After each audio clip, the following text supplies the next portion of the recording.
Hey, Hey man, how's it going? do you still have sweat dripping off of you since you just finished and you just got home from the gym and showered? Yeah, not even shower, just a little water to the face, and I'm good to go. Do you ever stop sweating? Not in Arizona, no. It's just a daily thing. It's crazy when I saw that you're in Arizona. Yeah, I mean, the summer here it's just like walking into an oven. I had a friend the other day. I have a friend who lives there. You may have heard of him. His name's Greg Glassman. I've heard of him once or twice. He spent some time there. Yeah. And he was there the other day and it was 122 degrees. He's like, dude, you do not understand. He's Luckily, like, my gym has AC, or else I would be dying doing these workouts, so it's nice. what is the temp in your gym when you're doing them? Probably like 80, 85-ish. Oh, that's really cold. Yeah, no, it's yeah, super cold, but to us in the summer, it is pretty cold. You have a great name. Toon? Yeah, Phil Toon. Mm-hmm. Have you Yeah, always I felt got. like it was a great name? Or you like, damn, I got stoked. I got a great name. Actually, I used to get picked on a little when I was younger with the cartoon and stuff, so had to fight off those guys, and then I was good to go. And you grew up playing basketball. Yep, I played basketball through high school. I wanted to play in college, and then after high school, I went to prep school for a year to do a postgraduate year, repeat my senior year. And I had Okay. some unfortunate injuries last few years of high school, and I actually had to get surgery on my ankle that year at prep school, so I didn't even get to play a game. And that's how I found CrossFit actually originally. Wait, explain that to me. You purposely redid your senior year so you could get better numbers to go to college? Yeah, so through my high school wasn't a very like good high school for basketball, so we wouldn't get a lot of attention from recruiters. So I played travel called AAU, Amateur Athletic Union, to get noticed by college scouts and whatnot. But I didn't have the interest that I would have liked. I had some Division three, some Division two, but I always set the goal. I wanted to play D1. I didn't care what school it was. So I got in touch with a coach. His name's Corey McClure at Gold Academy in Maine, pretty close to Montreal actually. And he recruited 15 of us for the year, and probably I'd say about 7 of us were postgraduates. So we repeated our senior year, did all high school classes again, just with the goal of going there to play basketball. And did you say Montreal? You went to Canada for that? So it was 30 minutes from the border of Montreal. It was in this town called Bethel, Maine. Uh-huh. So it was pretty much in the middle of nowhere. Like, I mean, dude, we had 2-hour study halls every night, curfew, Wi-Fi shuts off at a certain time. It was not very fun. So we just had to go there, and we went there specifically for that reason, just basketball. So you were 18 years old and you were already kind of living the life of a professional athlete, but you were in high school. Yeah, Just yeah. dedicated. And if you were in Maine, how did you guys find teams to play? So we played in this division or this league called the NEPSAC. It's the New England Prep School Association or something. So in the Uh-huh. NEPSAC, you played all other prep schools. Like all these prep. NEPSAC is probably the best high school basketball league in America. You play teams from all over New England, and all these other teams, they just recruit high school guys. Like, I'm sure you've heard, if you watch basketball at all, like Donovan Mitchell, he plays for the Utah Jazz. He's a really big star now. Like, he played in the NEPSAC. Like, everybody in the East Coast and even California, they would most often go to this school, like a prep school in the NEPSAC, and they would just go there because college coaches would just love to go to the showcases, and we would travel to, Massachusetts, upwards towards Connecticut, all that. So we would go on 8-hour bus rides twice a week for games. And were all the kids on the team like crazy committed, or were you surprised? Was it a mixed bag? No, so the year that I went was the first year of this like recruited basketball team at this school.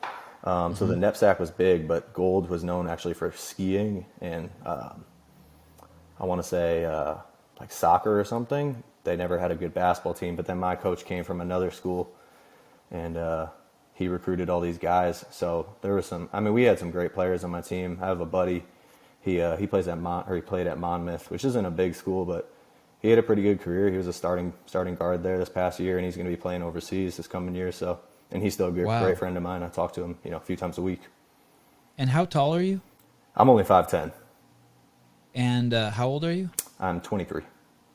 Oh shit, you are young still, huh? I don't feel young. And why do you say that? Oh man, my body's just beat up. I got just chronic knee pain from basketball. That's the biggest thing, and that's the biggest like problem I've had since beginning CrossFit is just daily knee issues. But I have some good people in my corner who have been helping me out. And you know, when you start CrossFit and you just want to max out and stuff every day, and I've learned as I've progressed and gotten a little less dumb. I'm still super dumb, but I warm up a little bit more and stuff like that. But you know, it's just the knee pain is the biggest thing. I actually really messed up my back in the open last year. The first workout, the 20.1 with the snatches and the burpees, I got a protruding L5 S1, which is pretty much like a bulging disc, but instead of it just kind of like being a little squish, it actually stuck out into my sciatic nerve. So I was pretty damn sure I was going to pull out of the open, but I kind of just like went week by week to see what the workouts were. Long story short, I got 2 epidural injections in my nerve, and those have actually helped a lot. It took away some pain. You know, I still deal with some aches and pains back there, but again, like I said, I'm more diligent with my warm-ups. My coach helps me out with stuff like that, accessory work. So it's not awful. It's truthfully the worst is the knees, and that comes a lot from basketball. What happened to the bulge? I'm sorry, what was that? I couldn't hear it, sorry. What happened to the bulge? The disc? Yeah. So pretty much what like the epidural injection did is it was just a Band-Aid. But epidural opposed to cortisone can actually heal a little bit around it. So fingers crossed, I felt really good on that side. It's my left side. The right side actually gives me a little more pain right now. So I wouldn't say anything's healed. I've just improved things like flexibility and just stretching, and it's calmed down quite a bit. And the last chance qualifier is over. Is that correct? I'm probably going to give a workout a redo tomorrow morning. I just finished the burpee one this evening. Okay. I think I'm going to give that rope climb one another go. Just, you know, I feel like I can't lose anything from it, you know. And what time do you have to have it done by tomorrow? Noon. So it's interesting to hear you talk about your back since you took second in the deadlift with a triple at 575. What is your deadlift PR? So I did a little powerlifting stint like a year and a half ago, 2 years ago, and I deadlifted 660, 300 kilos at a meet. But I was like chilling at like 207 pounds then. And I weigh probably about 193, 195 now. So I pulled 625 back in January for the fittest experience. So I would say I'm somewhere around there still. That's kind of where I've been at lately. Tell me the build up to tell me about yesterday. So did you do workout 1 first? No, I did the deadlift first. Okay. So tell me about you wake up in the morning, you eat, you go to the gym, you warm up. Tell me about the warm up. So I got to the gym and my chiropractor met me there, and he's not. Exactly. Awesome. Yeah. Oh my God. His whole thing though, he's great. His whole thing is he's not your typical chiro. So we don't just do adjustments. He really puts me like he gets my hip in the right place and has me do like exercises where I push like in and out of tension to really get the right muscles warmed up. So I was getting some pinching in my like right side beforehand, and we really just kind of like worked that side, worked my hips. And then after that, like I'll go through some static stretching before I begin like a specific warm up, you know, warming up the exact muscle groups. So like step ups, you know, some bike, RDLs, kettlebell swings, really just get that posterior chain firing, getting those right muscles engaged to try to take a little pressure off the back. And what was your when you put weight on the bar, what do you start with? Do you start with 95 pounds like me? No, so deadlift. So I actually had to use kilo plates, which is weird because our gym plates are the Rogue, the big Rogue bumper ones. So I can only get like 505 on there with like, and then it just goes to, I'd have to use like bands for the rest. So I was like, the owner asked if we can get plates from another gym, and he got some Rogue kilo ones. So we used those. So I just went blue plate, blue plate, blue plate, blue plate till like, I think I got to like 455, 457 or something. That was the first time I went smaller than a 40 kilo jump.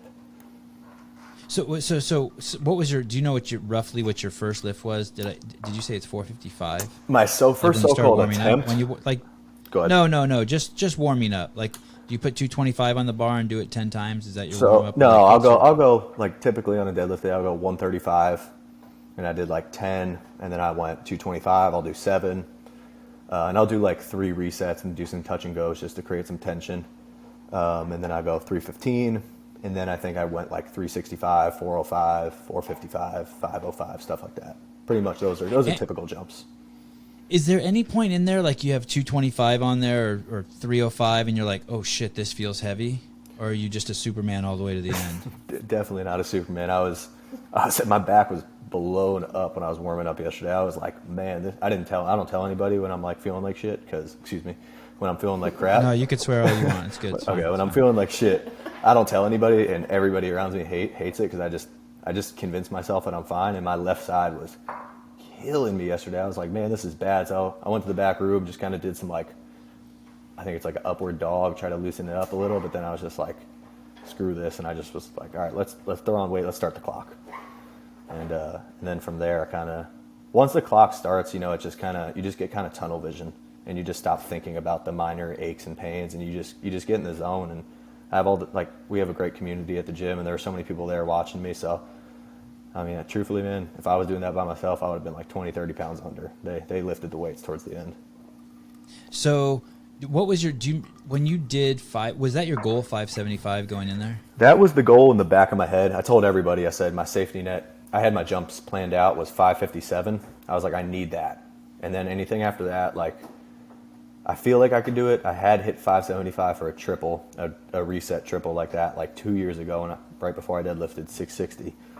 So I was like, that's the goal I want, but I need that 557. But then I hit that, felt pretty good. I was like, you know what, let's just go for it, and we threw it on and made it happen. And how many minutes? When you say set the clock, I'm not familiar with how the workout works. How does it work? So it was 20 minutes, 20 minutes to establish a 3-rep max, and you could start whenever. Like let's say I missed 575 at 1950, I could have just restarted the clock, did my intro, showed the weights, and went. So it really didn't matter, the clock. It was similar to the quarterfinals test. But I started the clock, I think, when I was at like 485 or something, and I did like a rep or 2 there. And then I did like 3 so-called attempts that were like, all right, if I get this, like the first attempt I know I'm going to get, but like if something happens, I want to have this number down, Right. So I did that, did another one, and then I threw on the 575 at like 10, 12 minutes in.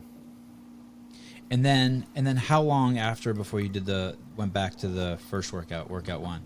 I took so my whole thing was I was originally going to do it like pretty much right after, but while a deadlift, a heavy lift like that for 3 reps, it doesn't necessarily make you feel like you're going to die from breathing. It really does tax your central nervous system. So while I didn't feel like I was dead, I know if I went right into that row, like I would have probably gassed out after the first few calories. So I was like, I'm going to get some carbs, get some protein in me, relax, let my adrenaline come down, let my heart rate come down. So I waited like a good hour and a half, 2 hours before I even started warming up again. And then were you just one, and did you do any of them, repeat any of them today? Nope. I did the row one yesterday. I improved from my practice time by like 32 seconds, 34 seconds. So I knew I wasn't going to win that one, but I have worked really hard on my rowing, so I felt like it was a good time. And then the ones today, I just hit the rope climb, and then I just came back from the burpee, and I think I'm going to go redo that rope climb one tomorrow. When did you see the leaderboard? I didn't actually see it first because I've been in the online format with the quarterfinals and the semifinals. So my girlfriend got a text from her friend and said Phil's in second. I was like, oh crap. I was like, all right, well, it's mine to lose now. Yeah, it's crazy. It's crazy that it's over. I mean, except for the few hours people have to redo tomorrow. It's crazy that you guys don't know each other's times. I don't mean crazy in a bad way, like in an exciting way. For sure. It's super exciting. It's super nerve-wracking. And I got us, like, anytime I finish one of these weekends, I always come back to it. The weekend goes by so quick. And then I'm like, man, that was fun. Because when I'm doing it, I'm so stressed out. I'm always thinking about the next move, the next workout. It's really hard to, like, be present. So that's something I really do try to work on. Just obviously in daily life, it's always a good thing to do. So these weekends always fly by. They're super fun. You push yourself to the max, and it's a good time, but it's definitely stressful not knowing what other people are doing. And only two of you go, huh? Two of us, yeah. And everybody is good at this one. There's no weak links. Yeah. Are mathematically, do you know how bad it is for the guys who are in the bottom 10?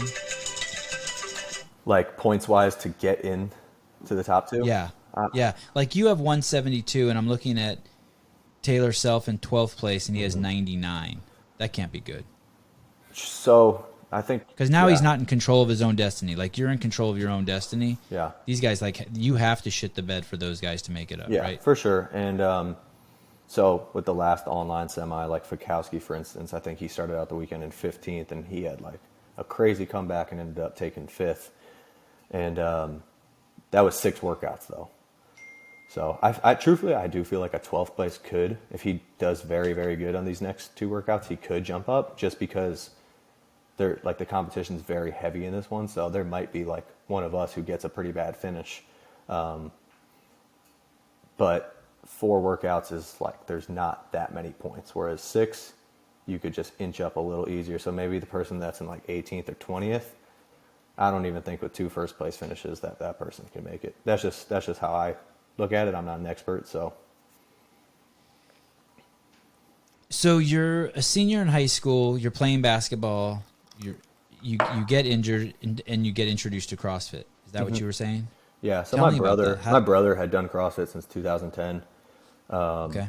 Older brother? Older brother. Yep.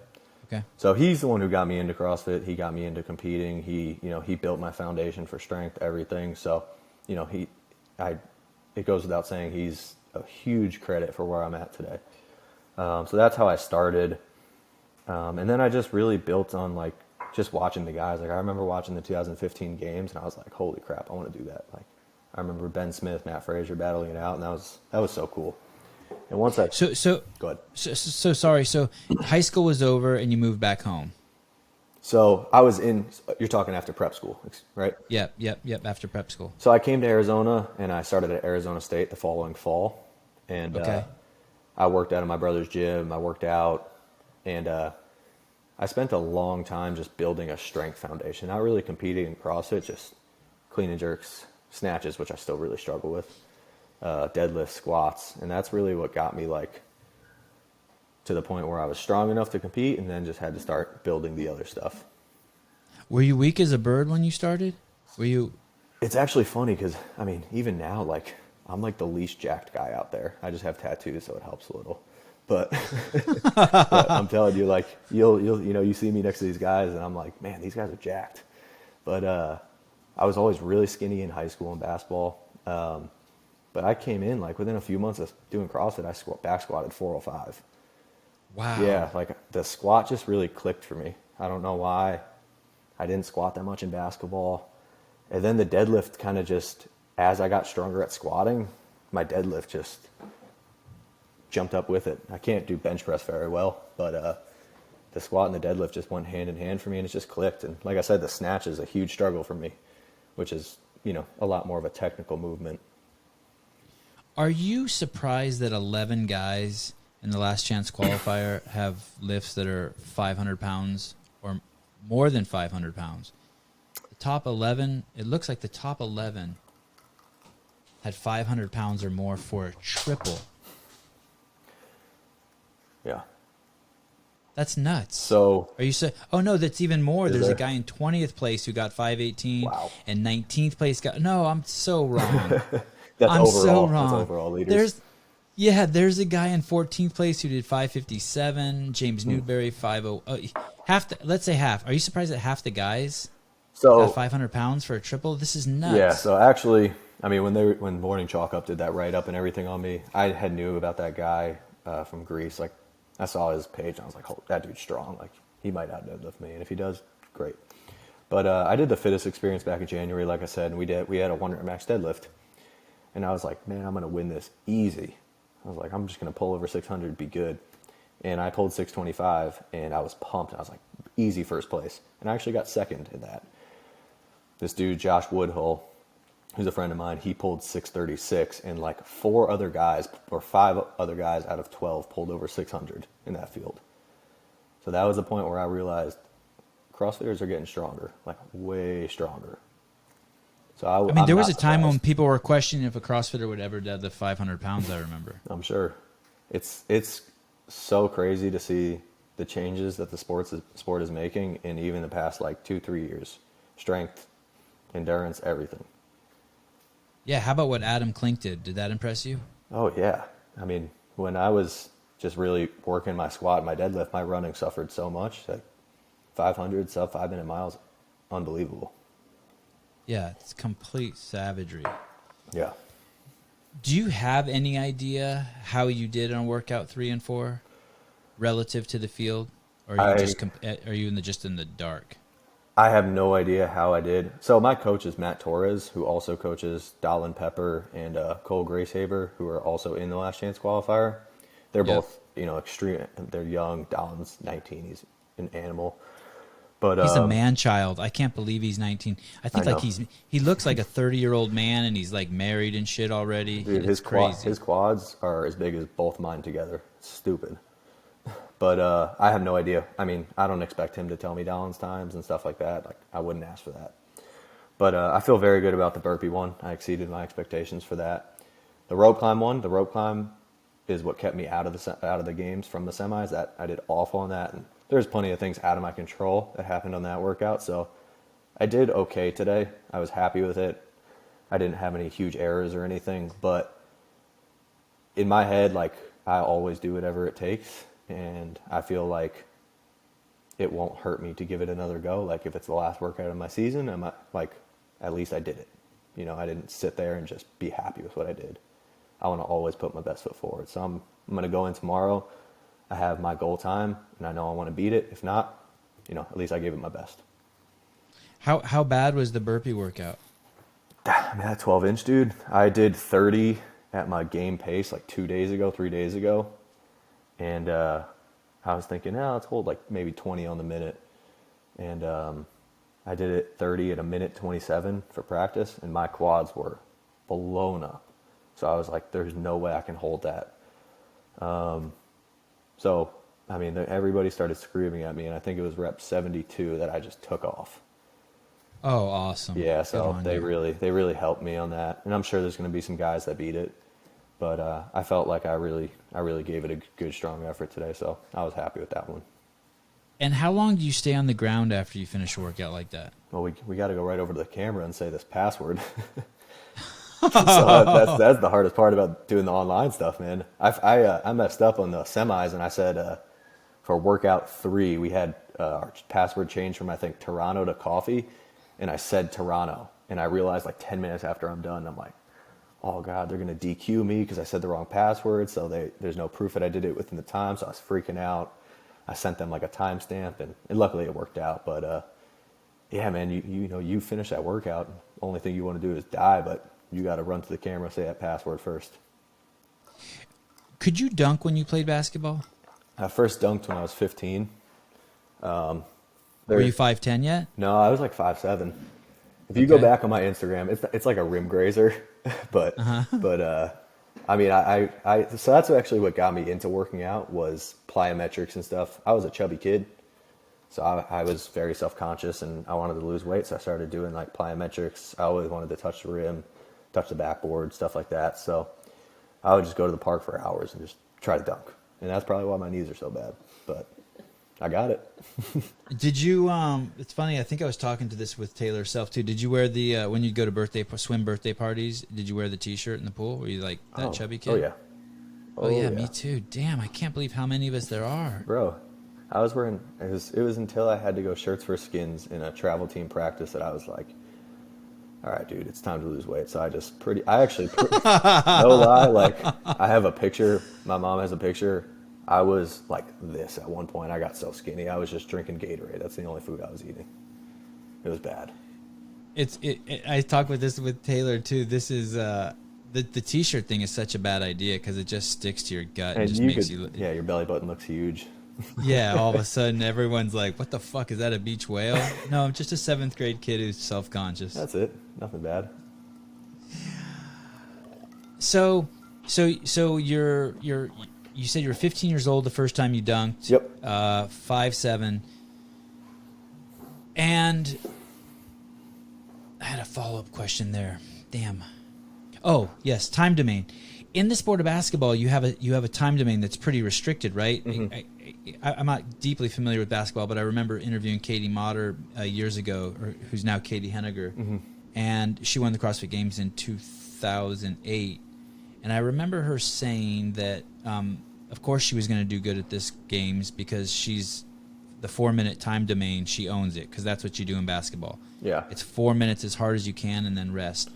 Is that true for you? And is it weird leaving that time domain in CrossFit? Was that a difficult change for you? Yeah. Truthfully, especially since working with my coach, I've really realized I'm more of like a anaerobic type athlete, so a power output.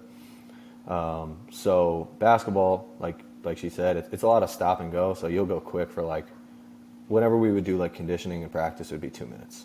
It would be 2 minutes, like do like 22 sprints up and down the court, try to get it. It was never run 5 miles. So it was very anaerobic, I would say, a lot more than aerobic.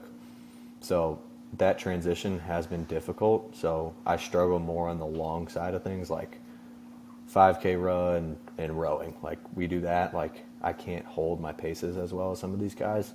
Whereas if it's 500 meters, I feel like I can hang up there. So that has been a bit of a transition, and that's something that I'm definitely working on. If you're only 23 and you found CrossFit when you were 17 or 18, Mm-hmm. so that's 5-6 years. It's crazy because some people say it takes 10 years to get strong. Again, that's, we put a plan together for me I really didn't do many Metcons. I just hammered the strength. And I'm still getting a little stronger here or there, but when I was doing the powerlifting, I did like a 3-month powerlifting stint. I was stupid strong for me. I mean, there's definitely people stronger, but I was putting up much bigger numbers. But I remember I tried to run a 5K like 3 days after my meet. 3 minutes in, I had to stop. My back was so lit. So I was like, all right, you got to start doing some cardio again. And you were 15 pounds heavier. Yeah. Right? Way heavier. Tell me about the semifinals. You said you did the virtual one. Which region were you in? The North America, the Atlas Games. Okay. And what place did you take? I took 9th. So I was I was only able to go to the last chance because we had the backfill spots because we had other people from other continents competing. We had 2 of them. So they took 4 from ours instead of the scheduled 3. So I had to, I'm just trying to make it count. So that would be insane if you made it. It would be pretty awesome. I'm just gonna put my best foot forward on that. Have you had any chance to enjoy your second place, or it's not like that? No, I don't care about it at all. I actually hate looking at the leaderboard. The weekend's not over. I'm not like I was telling my girlfriend, because I was in second place after day 1 of the Atlas Games, and I was like, man, I hate people are tagging me right now, because Kobe Bryant was a big influence on me, and he, there was a famous interview he had after I think it was game 2 or game 3 of the finals. They were like, he had a great game, they had a great win, and he wouldn't smile in the interview. And I mean, that's the mentality that you got to take. It's like, it's a long weekend. A lot more can happen. It's cool. It's great. You executed how you should execute. But the weekend's not over. There's still more work to be done. So that's the mindset you have to take in CrossFit. Like if you watch the Rich Froning documentary, so much can happen over the course of a weekend. So you can't ever get complacent. And the people that do get complacent and are happy with where they're at the current moment are not the people that can be successful in the sport. There's so many good athletes who are ready to take your spot. Did you see what happened to Cedric Lapointe? I did. I saw that. That's super unfortunate, and I feel for that, having had back stuff. That's always the biggest scare is I do love heavy deadlifts, but it would suck to get taken out, and I feel for him, and that's terrible. He's a beast. And it's even worse to watch the video, right? I mean, yeah, you saw it clearly. And it just kind of hurts your heart to see that happen to someone, because we all know what that for sure that moment, yeah. Right? You get the electricity and you're like, oh shit. Yep.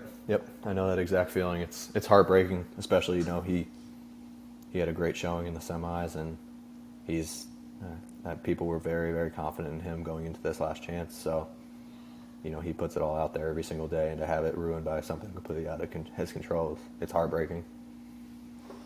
When you saw that there was a 3-rep max deadlift, did that enter your mind where you're like, oh shit, I could get hurt here and this could be the end with this one? Yeah, I mean, it goes in your mind, but it's pretty much what took over my mind is I get to deadlift heavy. Like, going into the Atlas games when the workouts came out, I said, I got to prove to myself that I don't need a max lift to be able to hang with these guys, because in the quarterfinals, the open, I had pretty decent finishes. I surprised myself in both those, and it came down to there was the clean and jerk complex, and then there was the 4-rep max front squat, which took me way up the leaderboard. So I wanted to try to hang with just traditional CrossFit, and I was able to do just enough to squeak into the last chance qualifier. So when I saw the deadlift, I was pretty pumped. How serious are you about CrossFit? Like, obviously you're super serious, but maybe serious isn't the right word. How far out have you looked at in your life for where CrossFit's going to play a role in it, assuming you stay healthy? Do you see yourself just doing this until you win the games? Or you're like, okay, I'm only 5 years in. I have another 5 years till I like reach my, if I can win the games when I'm 28, then I can hang on until I'm 32 and I can get 4 wins, but I have 5 years to just keep getting better? Or are you just like, hey, this is just something I'm doing. I'm totally game to work as hard as I can, but I'm not looking much further than just 1 year at a time? Or is it something in the middle? Yeah, I mean, truthfully, man, I would say like I said, I had been working towards being a good CrossFitter for quite some time. I had broke it down, worked on strength, but I would say like October, I decided I'm gonna really try this year. Like, COVID put a dent in my wanting to compete, but then once I qualified for the fittest experience, I was like, I'm gonna really try to get good at this thing. And then after the fittest experience, I started working with Matt Torres, and then since then I've put all the cards on the table. I still work a lot of hours. I do lots of personal training, nutrition coaching, online remote coaching, classes. So I'm not fully at the full-time athlete stage, but I'm pretty excited because this year I'm pretty sure I'm going to be making the move to Naples to be with Matt and some Dahlin and some other guys and stuff. So I'm really excited for the rest of this year, and hopefully this last chance qualifier plays out well, but I'm really looking towards next year. So I would say I'm more on the side of smaller yearly goals, even smaller than yearly. Sorry, go ahead. Did I interrupt? No, I was done. Okay. Will you take your girlfriend with you to Naples? Yeah, unless she decides to leave me before that. Because you celebrate her quite regularly on your Instagram. Yeah. She's awesome. She's so supportive of me, and she's a freak athlete. Her and her mom are both absolute beasts. Fun fact is actually on the Wilks total is how you measure powerlifting, like strength. She has a higher Wilks total than me. Oh, and it's relative to body weight? Body weight to total. Yeah, and hers is higher. She could be. Can you catch her? She's getting stronger, and I'm just kind of staying the same. You hit a glass ceiling, and yeah. Like, my back is like, dude, like, you go to 600, you're gonna be in a wheelchair for a week. She's like, I'll pull 425 easy any day. She's a beast. Holy cow! Your girlfriend pulls 425. She pulls 425. How much is your body weight? 127 pounds. Yeah, she's little. She's like, oh my god. Like yeah, on your Instagram, she looks so little. She's Holy so little. Shit. I know. Wait till you. I'm telling. Like, I knew she was tiny, and then when I saw her in person for the first time, I was like, "Wow, you are really tiny." How did you guys meet? We met at a awful competition hosted in Arizona a few years back it's called the Legion of Beast Games. Like, this was the worst competition I've ever been a part of in my life. But I saw her there. I was like, oh, she's cute, and she does CrossFit. She's cool. And we kind of just kept in touch through Instagram. She's cute. She does CrossFit. She looks cool. That's all the 3 boxes. Yeah. Exactly. I checked She's not smoking a cigarette. No, yeah, so all right. I mean, she smokes a few cigarettes here and there. Something we're working on. But yeah, we kind of just kept in touch through Instagram, and then we started hanging out a little. She lived in Albuquerque, so it wasn't too far from here. She came down, visited a few times, jumped in CrossFit workouts with me. We had that in common, so that was super cool. and I train with her regularly. We both did the powerlifting, so we just had a lot in common, and it just clicked with us. It's funny that you say it was one of the worst competitions ever, and yet you met one of the greatest people in your life there. Know, like see? it was a blessing. It sounds like a good balance. Yeah, absolutely. What if it was a good competition? You would have been distracted and wouldn't have ever seen her. Like if it was this competition, don't see anybody. Right. Yeah. So Naples is fascinating because have you ever been to Naples? I have not, but I love Florida. I've wanted to live there my whole life. It's a fascinating town because when you go there, everyone there has gray hair. I've heard that. It's extreme. I mean, if you think the people in Scottsdale are old, like Naples is twice as old. Yeah. And it's extremely clean, extremely beautiful, I've heard extremely the water expensive. Everything is so blue. Yeah, it's nuts. Yeah. It's a magical place. Mm-hmm. Well, so that sort of answers the question. If you're moving to Naples, that's to be with your coach. That's pretty serious. Yeah. And if you're taking your girlfriend with you, that's even more serious. Oh yeah. All right, Phil.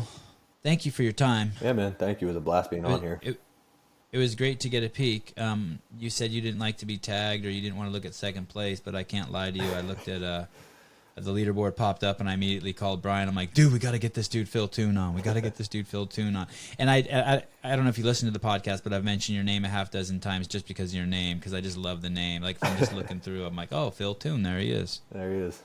That's that guy. You would have been great in the NBA. You would have got a lot of commentator time with a name like that. I needed to get a little taller. A little too tiny. Well, you're the perfect height, I think, for a CrossFitter. That's what it looks like. Thanks for your time, and I'll be bugging you tomorrow, either to say I'm sorry or holy shit, you did it. Thank you so much, man. Really appreciate it.